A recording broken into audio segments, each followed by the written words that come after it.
Take. Welcome to students of class 9 for the geography class, and I begin class 9 syllabus right from the very first chapter, Earth as a Planet. Now, I feel personally it is a very easy chapter because you have been studying about the Earth right from the junior classes.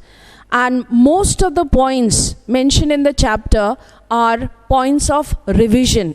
So, little bit rapidly, I will be going through the points. Now, to begin with, something which you already know. The chapter has been entitled Earth as a Planet.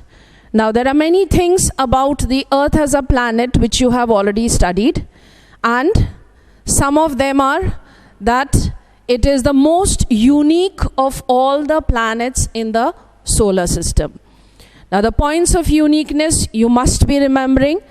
I will be listing them out as you should be knowing it in class 9. And if you will look at this chart,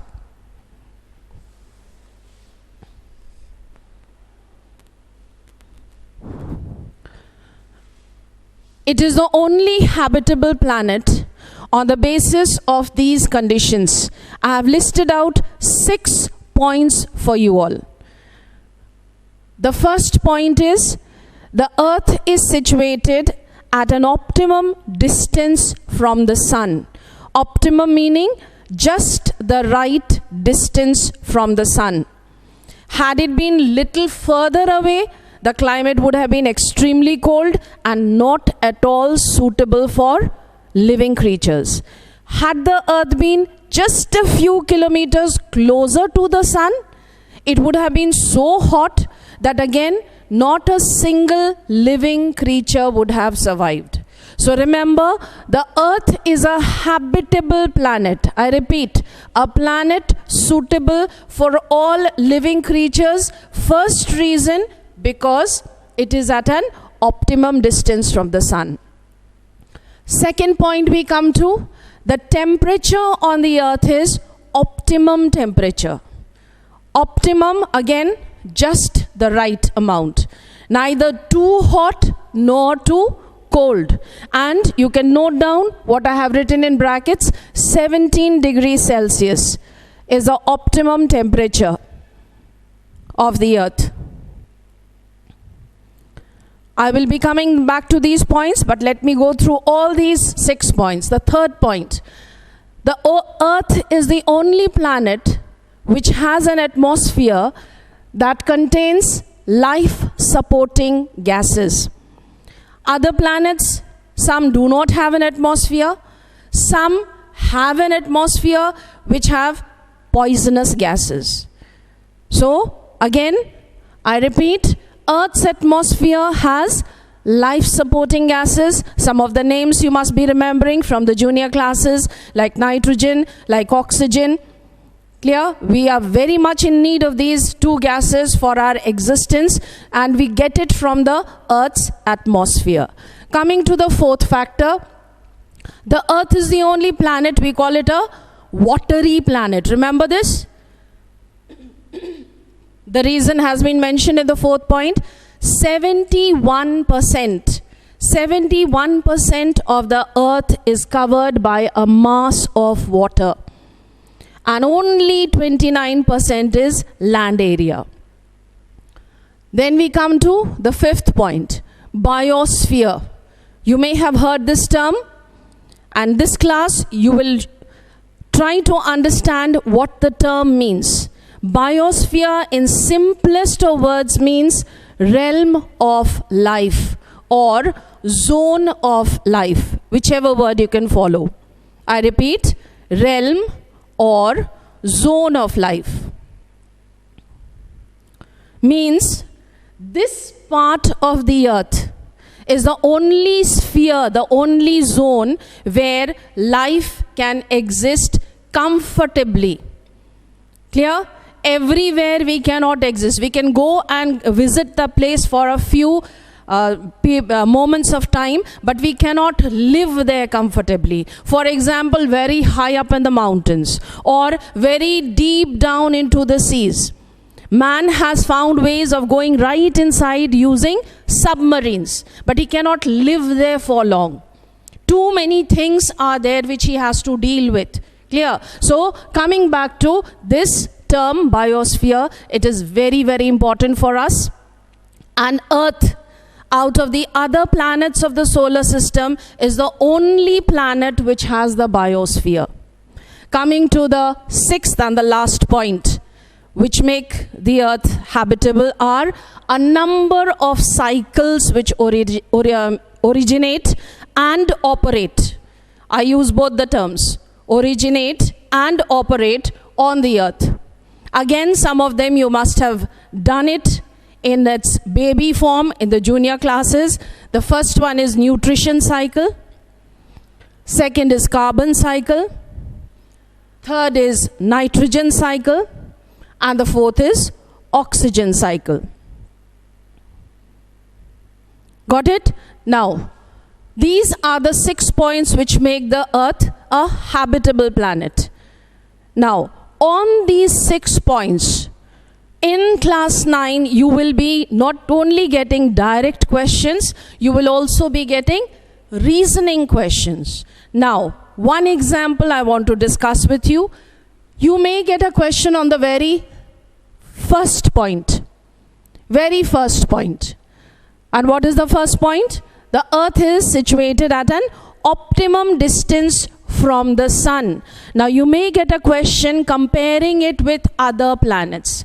Why does Mars, or we take another planet, Mercury?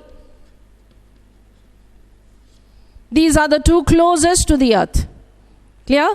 If we go in sequence, we have Mercury, then Venus.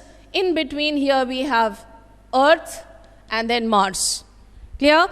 Geographers call Mars Earth's twin.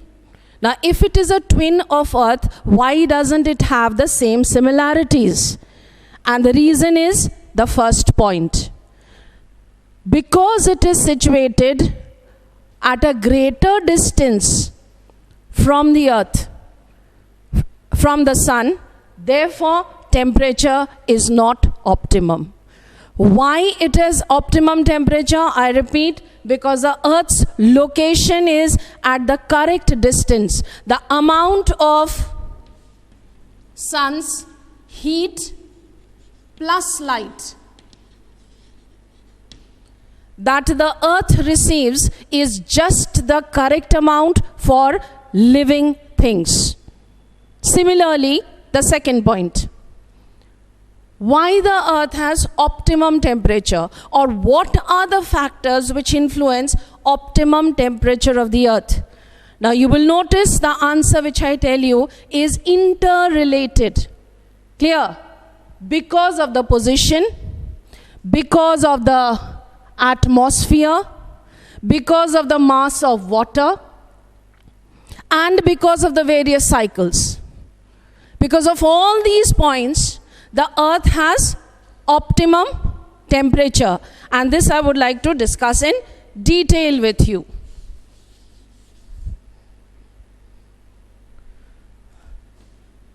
Earth's temperature is optimum. First reason, you can note it along with me. First reason, because of the position. Position is optimum, so right amount of light and heat it is receiving. Second reason, Earth has an atmosphere. Now this acts like a blanket, a protective covering. If there were no atmosphere, directly the sun's rays would have come and the Earth's temperature would have been different. The air, layers of air, atmosphere is layers of air. Several layers of air, they protect the Earth from the direct rays of the sun. Third point, the mass of water. Mass of water which is covering the earth. Please remember, water in comparison to land takes a long time to get heated up and a long time to lose its heat. Clear? So this mass of water, what role does it play? It does the work of moderating the temperature. I'm writing short form for temperature. It does the work of moderating the temperature. It does not allow the summer seasons to become very hot or daytime to be extremely unbearably hot, and during the night time also it plays the same role. It does not allow the temperature to fall below freezing point. You see how the points are interrelated. Now, coming to the fourth point, why the earth has optimum temperature. This is because of the various cycles. Especially carbon cycle I will discuss. Clear? Carbon dioxide is a gas we find in the atmosphere. Now, this gas is very, very important. It is supposed to be only 0.03%. Only this much should be there in the atmosphere.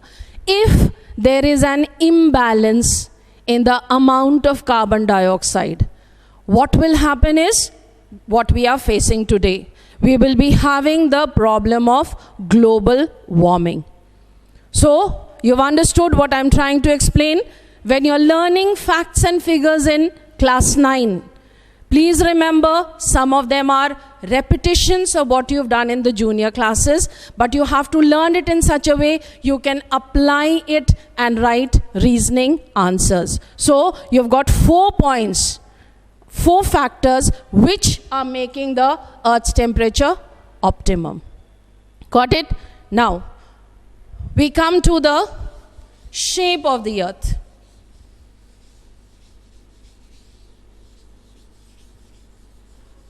Now, again, I will refer to repeatedly what you have been told in the junior classes. You've been told Earth is like an orange. Okay, we don't call it, compare it to a ball. We say it is like an orange. Means it is not a perfect circle. In class 9, you're supposed to learn the technical term. And the technical term is oblate spheroid. This is the shape of the earth.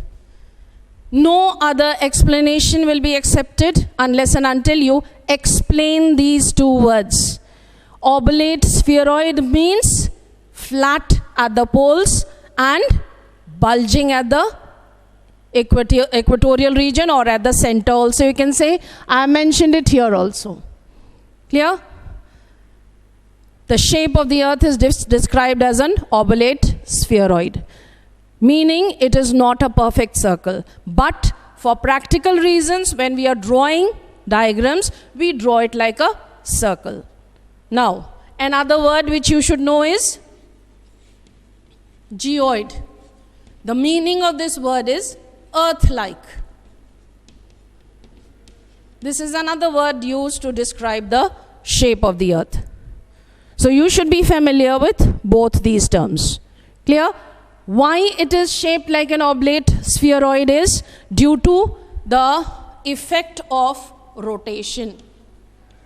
I am sure the word rotation is not new to you. The movement of the earth on its axis, continuous movement. That movement produces a force which is known as centrifugal force. And due to that, the shape of the earth is like this. The